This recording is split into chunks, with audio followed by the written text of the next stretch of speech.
Hello friends, in today's video of English Made Easy, we are going to learn a new function of grammar function series. Habitual action in the present, the use of to be used to.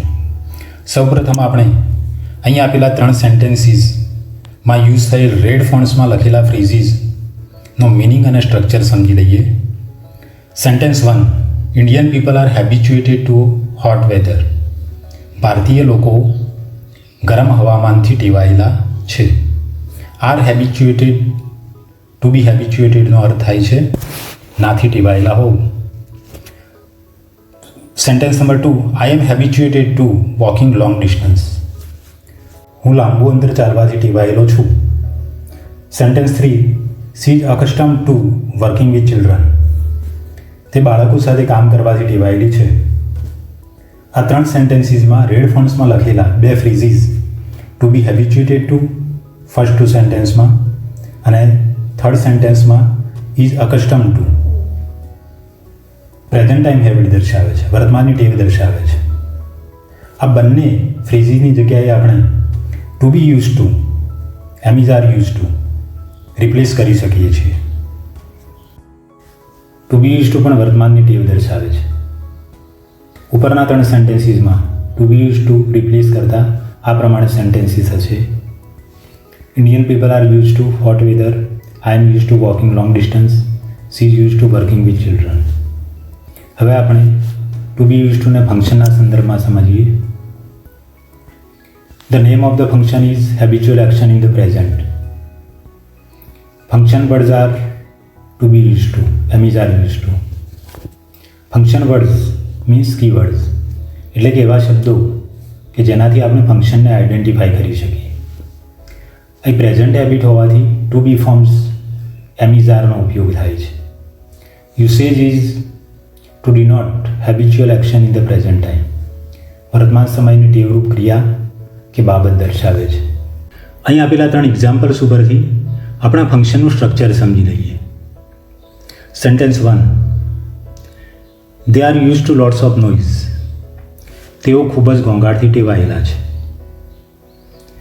Sentence 2, are you use to walking long distance. તમે લાંબુ અંતર ચાલવાથી ટેવાયેલા છો. આ sentence પ્રશ્નાર્થ વાક્ય હોવાથી અહીં ટુ બીનું ફોર્મ આર વાક્યની શરૂઆતમાં મૂકેલું છે અને ત્યારબાદ સબ્જેક્ટ યુ છે. યુઝ ટુની પાછળ વર્બનું આઈએનજી ફોર્મ મૂકેલું છે, walking. Sentence 3, she is not use to working with children. આ સેન્ટેન્સ નેગેટિવ હોવાથી ટુ બીના ફોર્મ ઇઝ પાછળ નોટ મૂકવામાં આવ્યું છે. અહીં પણ યુઝ ટુની પાછળ વર્બનું આઈએનજી ફોર્મ વર્કિંગ મૂકેલું છે. આના ઉપરથી સ્ટ્રક્ચર નક્કી થાય છે.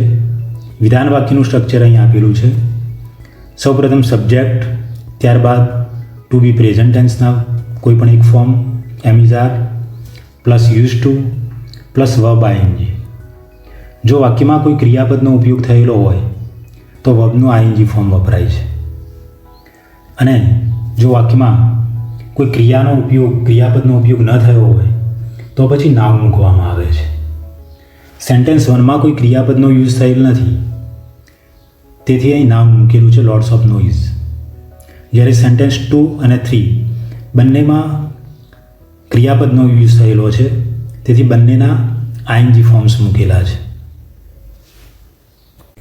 મિત્રો, મેં grammar function 1 habitual action in the પાસ્ટના વિડીયોમાં યુઝ ટુના યુસેજની ચર્ચા કરેલી. હવે આપણે used to and to be use to વચ્ચેનો તફાવત સમજી લઈએ. હેબિચ્યુઅલ એક્શન ઇન ધ પાસ્ટમાં સબ્જેક્ટ પછી યુઝ ટુ મૂકવામાં આવે છે, ત્યારબાદ વર્બનું મૂળ રૂપ મૂકવામાં આવે છે. આ સેન્ટેન્સ સમજી લો. I used to get up early when I was a child. અહીં ભૂતકાળની ટેવ દર્શાવવામાં આવી છે. સબ્જેક્ટ પછી યુઝ ટુ મૂકવામાં આવેલું છે અને વર્બનું મૂળ રૂપ વપરાયેલું છે. ટુ બીનું ફોર્મ અહીં વપરાયેલું નથી. In olden days people used to live in caves. જૂના દિવસોમાં લોકો ગુફાઓમાં રહેવાથી ટેવાયેલા હતા. આ બંને વાક્યમાં પાસ્ટ હેબિટ દર્શાવેલી છે, જ્યારે પ્રેઝન્ટ હેબિટમાં સબ્જેક્ટ પછી ટુ બીનું ફોર્મ મૂકવામાં આવે છે. એના પછી યુઝ ટુ વપરાય છે અને યુઝ ટુની પાછળ વર્બનું આઈએનજી ફોર્મ વપરાય છે. આમ use to and to be use to વચ્ચેનો તફાવત યાદ રાખવો જરૂરી છે. Friends, let's have a look at the exercise. Complete the sentences using the functions and words given in the brackets. પરીક્ષામાં આ પ્રશ્નમાં સેન્ટેન્સીસ કમ્પ્લીટ કરવાના હોય છે. દરેક સેન્ટેન્સની નીચે બ્રેકેટ્સમાં એક ફંક્શનનું નામ અને તેની સાથે એક ફંક્શન વર્ડ આપેલો હોય છે. અહીં બ્રેકેટ્સમાં જે ફંક્શન વર્ડ આપેલા છે તેનો યુઝ કરીને જ સેન્ટેન્સ કમ્પ્લીટ કરવાના હોય છે. આ પ્રશ્નના આન્સર્સ ફિક્સ હોતા નથી. તમે સેન્ટેન્સ મિનિંગફુલ થાય તે રીતે કોઈ પણ રીતે આન્સર લખી શકો છો. The answer of sentence 1 is, in the USA, people are used to driving on the right. યુએસએમાં લોકો જમણી બાજુ ડ્રાઇવિંગ કરવાથી ટેવાયેલા હોય છે. સબ્જેક્ટ પીપલ પ્લુરલ હોવાથી આર યુઝ ટુ ડ્રાઇવનું driving verb ing on the right. Sentence 2. The answer is, children are used to fast food. બાળકો ફાસ્ટ ફૂડથી ટેવાયેલા છે.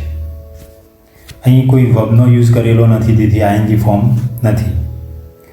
પણ અહીં જો કોઈ વર્બ વાપરીએ, ટેક અથવા તો ઈટ, તો સેન્ટેન્સ આ રીતે થશે: children are use to eating or taking fast food. Sentence 3. I am not used to eating quickly. A negative sentence હોવાથી I સાથે I am not used to ઇટનું ing quickly. હું ઝડપથી ખાવા ટેવાયેલો નથી.